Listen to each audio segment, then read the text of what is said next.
Please join me in welcoming our keynote speaker, Colin Powell.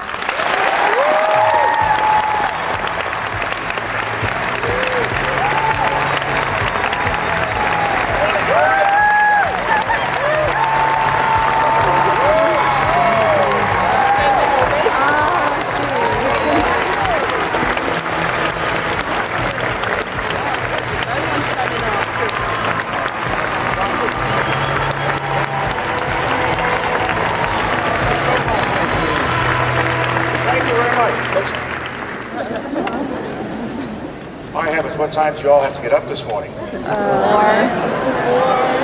me, this is like being back in the Army, and I don't want to be back in the Army right now. But it's early, and I'm so glad to see you here with smiles on your faces, a lot of energy in the room, and you're looking forward to several days of excitement and a historic period of time in American history.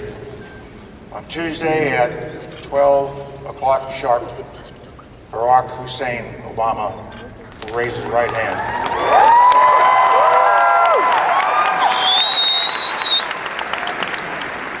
It's a historic moment for America. We get a new generation of leaders coming in.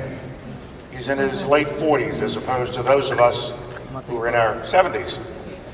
He's just 2 years older than my own son. We're getting a new kind of leadership in that it is transformational. It is generational. He was not around as an adult during the Cold War or the Vietnam period. He is a new wave, a new wind coming into Washington, coming into our public life. And oh, by the way, he happens to be black. That's secondary to the fact that the American people did a wonderful thing on the 4th of November, and that they measured two great Americans. One, a friend of mine of over 25 years, Senator John McCain, a capable, dedicated American, and Senator Barack Obama. And the American people, a lot of folks said they would go into the booth and they would not vote for that black man. It would not happen. Around the world, people were suspicious if America was ready for this kind of change. Would we really do it? And it happened. We did it. None of us will forget Election Eve, November 4th. I was not in the United States. I was in Hong Kong, China. And so I was 12 hours out of sync with what was happening back here in America. And it was early morning in Hong Kong when I got up to watch what was happening back here late the night before. And as I was getting ready to give a speech to a group of Chinese officials and business leaders, I was channel surfing to see what was going on in the election returns. And slowly the returns started to come in from New Hampshire and then the rest of New England, and it started down the mid-Atlantic states.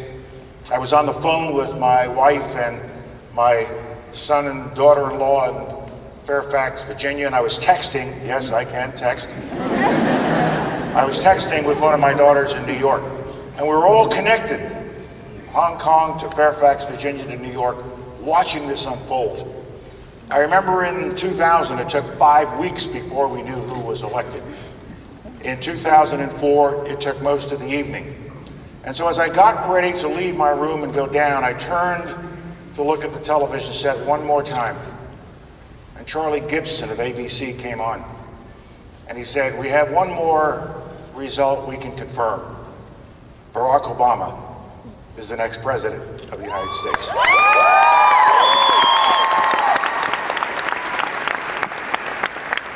I had to sit down. I couldn't accept it right away. I worked for it, I supported him. I love my friend John McCain, but I decided to support Mr. Obama, and so I thought this is what would happen. But when it actually happened, it hit me like an electric shock, and I had to sit down. And the first words that came to me after I collected myself was, "By God, we did it. By God, we did it," despite all of the people who wondered whether America had reached this point in our political and social development to elect an African American as President of the United States. By God, we had done it. And the response throughout the country, response throughout the world was astonishing. Crowds assembled in Chicago and New York and Philadelphia. All around the country, people poured out in the streets to celebrate. Even those who didn't vote for Mr. Obama realized the historic nature of this event. And they too came out into the streets. Around the world, people came out. In Rio, in Toronto, and in a wonderful city in Japan that goes by the name of Obama. And they are now building a statue in the town square and expect to become the major tourist attraction in Japan within the next few days. And everybody came out to celebrate what America had done. And for those of us who are a little older and who are African American, it meant so much. And the reason it meant so much to us, I have to convey to you in stark terms. Most of you are the age of my grandchildren. But when I was your age, it was a different country that I was living in. I was a poor kid living in the South Bronx section of New York City. I lived in an integrated but poor neighborhood. I went to integrated schools, but I knew that if I left New York and went south, I was in another America. I knew that I was a second-class citizen in my own country. I knew that there were people who would not allow me to go into restaurants with them. I knew there were people who considered the color of my skin, that and that alone, to be a reason to be prejudiced against me and to discriminate against me.